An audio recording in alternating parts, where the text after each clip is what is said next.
Hello student, education 24 में आपका स्वागत है। आज की इस वीडियो में मैं आपको बीए सेकेंड ईयर के 4th सेमेस्टर में आपका जो सब्जेक्ट है संस्कृत, तो उसके अंदर कौन कौन से क्वेश्चन आने वाले हैं, इस वीडियो के अंदर मैं आपको आने वाले क्वेश्चन के बारे में बताऊंगा। सो आप इस वीडियो को ध्यान से देखिएगा ताकि आपको आने वाले क्वेश्चन के बारे में अच्छे से पता चल सके।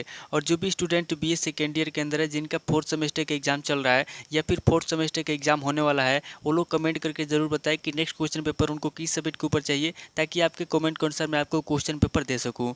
तो आइए बिना किसी देरी के हम लोग शुरू करते हैं और सबसे पहले अति लघु उत्तरीय प्रश्नों के बारे में जानते हैं। तो यहाँ पे अति लघु उत्तरीय प्रश्नों में पहले प्रश्न की बात की जाए तो यहाँ पे आपका पहला प्रश्न दिया हुआ है, भामह पर संक्षिप्त टिप्पणी लिखिए। पहला प्रश्न कह रहा है जो भामह है, यहाँ पे आपको भामह पर संक्षिप्त में टिप्पणी लिखना है। अब अगली क्वेश्चन की बात की जाए तो यहाँ पे आपका दूसरा क्वेश्चन दिया हुआ है, काव्य हेतु पर दंडी के विचार क्या है। दूसरा क्वेश्चन कह रहा है जो काव्य हेतु है, यहाँ पे आपको काव्य हेतु पर दंडी के विचार बताना है। अब अगली क्वेश्चन की बात की जाए तो यहाँ पे आपका तीसरा क्वेश्चन दिया हुआ है, दंडी के अनुसार रस का क्या महत्व है। तीसरा क्वेश्चन कह रहा है जो दंडी है, यहाँ पे आपको बताना है कि दंडी के अनुसार रस का क्या महत्व है। अब अगली क्वेश्चन की बात की जाए तो यहाँ पे आपका चौथा क्वेश्चन दिया हुआ है, दंडी का रीति विचार बताइए। चौथा क्वेश्चन कह रहा है जो दंडी है, यहाँ पे आपको दंडी का रीति विचार बताना है। अब अगली क्वेश्चन की बात की जाए तो यहाँ पे आपका पांचवा क्वेश्चन दिया हुआ है, आनंद वर्धन के काव्य के भेद बताइए। पांचवा क्वेश्चन कह रहा है जो आनंद वर्धन है, यहाँ पे आपको आनंद वर्धन के काव्य के भेद बताना है। अब अगली क्वेश्चन की बात की जाए तो यहाँ पे आपका छठा क्वेश्चन दिया हुआ है, कुंतक का काव्य प्रयोजन पर विचार बताइए। छठा क्वेश्चन कह रहा है जो कुंतक है, यहाँ पे आपको कुंतक का काव्य प्रयोजन पर विचार बताना है। अब अगली क्वेश्चन की बात की जाए तो यहाँ पे आपका सातवां क्वेश्चन दिया हुआ है, विश्वनाथ का लक्षण संबंधी विचार क्या है। सातवां क्वेश्चन कह रहा है जो विश्वनाथ है, यहाँ पे आपको विश्वनाथ का लक्षण संबंधी विचार बताना है। अब अगली क्वेश्चन की बात की जाए तो यहाँ पे आपका आठवां क्वेश्चन दिया हुआ है, आचार्य भरत के अनुसार छंद की व्याख्या कीजिए। आठवां क्वेश्चन कह रहा है जो आचार्य भरत है, यहाँ पे आपको आचार्य भरत के अनुसार छंद की व्याख्या करना है।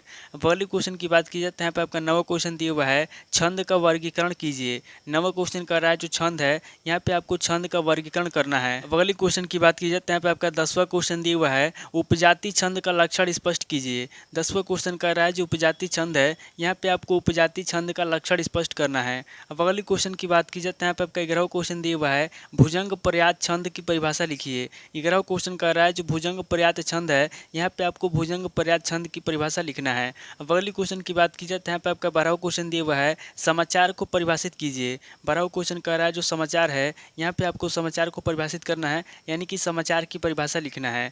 अब अगली क्वेश्चन की बात की जाए तो यहाँ पे आपका 13वां क्वेश्चन दिया हुआ है, समाचार संपादन सूत्रों की विवेचना कीजिए। 13वां क्वेश्चन कह रहा है जो समाचार संपादन सूत्र है, यहाँ पे आपको समाचार संपादन सूत्रों के बारे में बताना है। अब अगली क्वेश्चन की बात की जाए तो यहाँ पे आपका 14वां क्वेश्चन दिया हुआ है, समाचार संक्षेपण पर टिप्पणी लिखिए। 14वां क्वेश्चन कह रहा है जो समाचार संक्षेपण है, यहाँ पे आपको समाचार संक्षेपण के बारे में बताना है। अब अगली क्वेश्चन की बात की जाए तो यहाँ पे आपका 15वां क्वेश्चन दिया हुआ है, शीर्षकीकरण से आप क्या समझते हैं। 15वां क्वेश्चन कह रहा है जो शीर्षकीकरण है उससे आप क्या समझते हैं, यहाँ पे आपको शीर्षकीकरण के बारे में बताना है। तो टोटल आपके 15 क्वेश्चन हो गए जो आपसे अति लघु उत्तरीय प्रश्न में पूछे जाएंगे। अब आगे हम लोग लघु उत्तरीय प्रश्नों के बारे में जानेंगे। तो यहाँ पे लघु उत्तरीय प्रश्नों में पहले प्रश्न की बात की जाए तो यहाँ पे आपका पहला प्रश्न दिया हुआ है, भामह के अलंकार विवेचन पर प्रकाश डालिए। पहला प्रश्न कह रहा है जो भामह है, यहाँ पे आपको भामह के अलंकार विवेचन पर प्रकाश डालना है। अब अगली क्वेश्चन की बात की जाए तो यहाँ पे आपका दूसरा क्वेश्चन दिया हुआ है, भामह और वक्रोक्ति पर संक्षिप्त लेख लिखिए। दूसरा क्वेश्चन कह रहा है जो भामह है और जो वक्रोक्ति है, यहाँ पे आपको भामह और वक्रोक्ति पर संक्षिप्त में लेख लिखना है। अब अगली क्वेश्चन की बात की जाए तो यहाँ पे आपका तीसरा क्वेश्चन दिया हुआ है, दंडी पर संक्षिप्त टिप्पणी लिखिए। तीसरा क्वेश्चन कह रहा है जो दंडी है, यहाँ पे आपको दंडी पर संक्षिप्त टिप्पणी लिखना है। अब अगली क्वेश्चन की बात की जाए तो यहाँ पे आपका चौथा क्वेश्चन दिया हुआ है, वामन के प्रमुख काव्य सिद्धांत क्या है। चौथा क्वेश्चन कह रहा है जो वामन है उसके प्रमुख काव्य सिद्धांत क्या है, यहाँ पे आपको वामन के प्रमुख काव्य सिद्धांतों के बारे में बताना है। अब अगली क्वेश्चन की बात की जाए तो यहाँ पे आपका पांचवा क्वेश्चन दिया हुआ है, आनंद वर्धन ने ध्वनि को काव्य की आत्मा माना है, स्पष्ट कीजिए। पांचवा क्वेश्चन कह रहा है जो आनंद वर्धन है, आनंद वर्धन ने ध्वनि को काव्य की आत्मा माना है, इसको स्पष्ट करना है। अब अगली क्वेश्चन की बात की जाए तो यहाँ पे आपका छठा क्वेश्चन दिया हुआ है, काव्य हेतु पर मम्मट का विचार बताइए। छठा क्वेश्चन कह रहा है जो काव्य है, यहाँ पे आपको काव्य हेतु पर मम्मट के विचारों के बारे में बताना है। अब अगली क्वेश्चन की बात की जाए तो यहाँ पे आपका सातवां क्वेश्चन दिया हुआ है, वक्रोक्ति संप्रदाय में कुंतक का क्या महत्व है। सातवां क्वेश्चन कह रहा है जो वक्रोक्ति संप्रदाय है उसमें कुंतक का क्या महत्व है, यहाँ पे आपको वक्रोक्ति संप्रदाय में कुंतक का महत्व बताना है। अब अगली क्वेश्चन की बात की जाए तो यहाँ पे आपका आठवां क्वेश्चन दिया हुआ है, वामन के अलंकार की विवेचना कीजिए। आठवां क्वेश्चन कह रहा है जो वामन है, यहाँ पे आपको वामन के अलंकार की विवेचना करना है। अब अगली क्वेश्चन की बात की जाए तो यहाँ पे आपका नवा क्वेश्चन दिया हुआ है, आनंद वर्धन के ध्वनि संबंधी भेदों को बतलाइए। नवा क्वेश्चन कह कह रहा है जो आनंदवर्धन है, यहाँ पे आपको आनंदवर्धन के ध्वनि संबंधी भेदों को बतलाना है।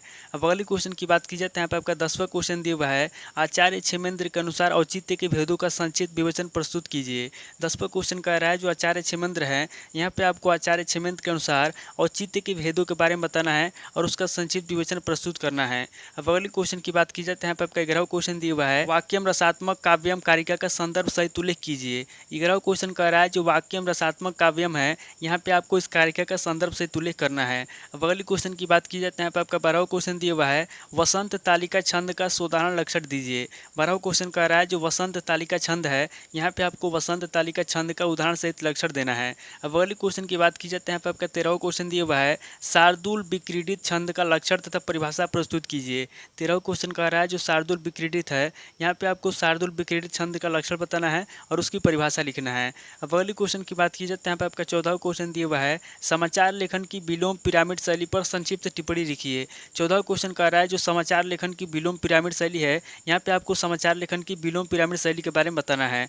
अब अगले क्वेश्चन की बात की जाए तो यहाँ पे आपका 15वां क्वेश्चन दिया हुआ है, समाचार तत्व से आप क्या समझते हैं। 15वां क्वेश्चन कह रहा है जो समाचार तत्व है उससे आप क्या समझते हैं, यहाँ पे आपको समाचार तत्वों के बारे में बताना है। अब अगले क्वेश्चन की बात की जाए तो यहाँ पे आपका 16वां क्वेश्चन दिया हुआ है, शीर्षक लिखते समय क्या सावधानियां रखनी चाहिए। 16वां क्वेश्चन कह रहा है जो शीर्षक होता है उसको लिखते समय क्या सावधानी रखनी चाहिए, यहाँ पे आपको बताना है कि शीर्षक लिखते समय क्या सावधानियां रखनी चाहिए। अब अगले क्वेश्चन की बात की जाए तो यहाँ पे आपका 17वां क्वेश्चन दिया हुआ है, संपादकीय लेखन पर एक सारगर्भित लेख लिखिए। 17वां क्वेश्चन कह रहा है जो संपादकीय लेखन है, यहाँ पे आपको संपादकीय लेखन पर एक सारगर्भित लेख लिखना है। टोटल आपके 17 क्वेश्चन हो गए जो आपसे लघु उत्तरीय प्रश्न में पूछे जाएंगे। अब आगे हम लोग दीर्घ उत्तरीय प्रश्नों के बारे में जानेंगे। तो यहाँ पे दीर्घ उत्तरीय प्रश्नों में पहले प्रश्न की बात की जाए तो यहाँ पे आपका पहला प्रश्न दिया हुआ है, आचार्य भामा एवं उनके काव्य अलंकार की विवेचना कीजिए। पहला प्रश्न कह रहा है जो आचार्य भामा है और उनके जो काव्य अलंकार हैं, यहाँ पे आपको आचार्य भामा के बारे में बताना है, उसके बाद आगे आपको उनके काव्य अलंकार की विवेचना करना है। अब अगले क्वेश्चन की बात की जाए तो यहाँ पे आपका दूसरा क्वेश्चन दिया हुआ है, दंडी के अलंकार विवेचन पर टिप्पणी लिखिए। दूसरा क्वेश्चन कह रहा है जो दंडी है, यहाँ पे आपको दंडी के अलंकार विवेचन पर टिप्पणी लिखना है। अब अगले क्वेश्चन की बात की जाए तो यहाँ पे आपका तीसरा क्वेश्चन दिया हुआ है, साहित्य दर्पण के अनुसार काव्य लक्षण का निरूपण कीजिए। तीसरा क्वेश्चन कह रहा है जो साहित्य दर्पण है, यहाँ पे आपको साहित्य दर्पण के अनुसार काव्य लक्षण का निरूपण करना है। अब अगले क्वेश्चन की बात की जाए तो यहाँ पे आपका चौथा क्वेश्चन दिया हुआ है, विभिन्न काव्य मान्यताओं की आलोचना करते हुए विश्वनाथ द्वारा प्रतिपादित वाक्यम रसात्मकम काव्य मान्यता का समर्थन कीजिए। चौथा क्वेश्चन कह रहा है जो विभिन्न काव्य मान्यता है, यहाँ पे आपको विभिन्न काव्य मान्यताओं की आलोचना करते हुए विश्वनाथ द्वारा प्रतिपादित वाक्यम रसात्मकम काव्य मान्यता का समर्थन करना है। अब अगले क्वेश्चन की बात की जाए तो यहाँ पे आपका पांचवा क्वेश्चन दिया हुआ है, आचार्य विश्वनाथ द्वारा निर्दिष्ट काव्य प्रयोजनों की विस्तृत व्याख्या कीजिए।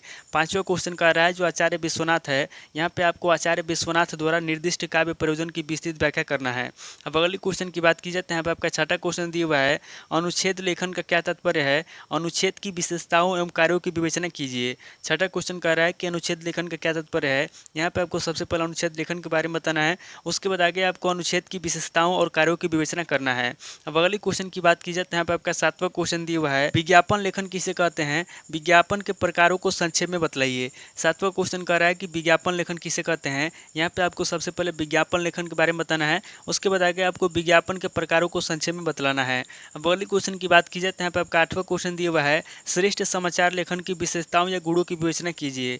आठवां क्वेश्चन कह रहा है जो श्रेष्ठ समाचार लेखन है उसकी क्या विशेषता है या फिर उसके क्या गुण हैं, यहाँ पे आपको श्रेष्ठ समाचार लेखन की विशेषता बताना है या फिर उसके गुणों की विवेचना करना है। तो टोटल आपके 8 क्वेश्चन हो गए जो आपसे दीर्घ उत्तरीय प्रश्न में पूछे जाएंगे। तो इस वीडियो के अंदर मैंने आपको अति लघु उत्तरीय प्रश्न, लघु उत्तरीय प्रश्न और दीर्घ उत्तरीय प्रश्न तीनों तरह के प्रश्नों के बारे में बता दिया। आप इन तीनों तरह के प्रश्नों को नोट कर लीजिए और किसी किताब से सीरीज से मिला करके याद कर लीजिए। तो दोस्तों आज इस वीडियो को मैं पे स्किप करता हूँ, मिलता हूँ आपसे नेक्स्ट वीडियो में। अगर आपको वीडियो अच्छा लगा तो वीडियो को लाइक कीजिए, शेयर कीजिए और कमेंट करके बताइए कि आपको नेक्स्ट वीडियो किस टॉपिक ऊपर चाहिए। थैंक यू दोस्तों।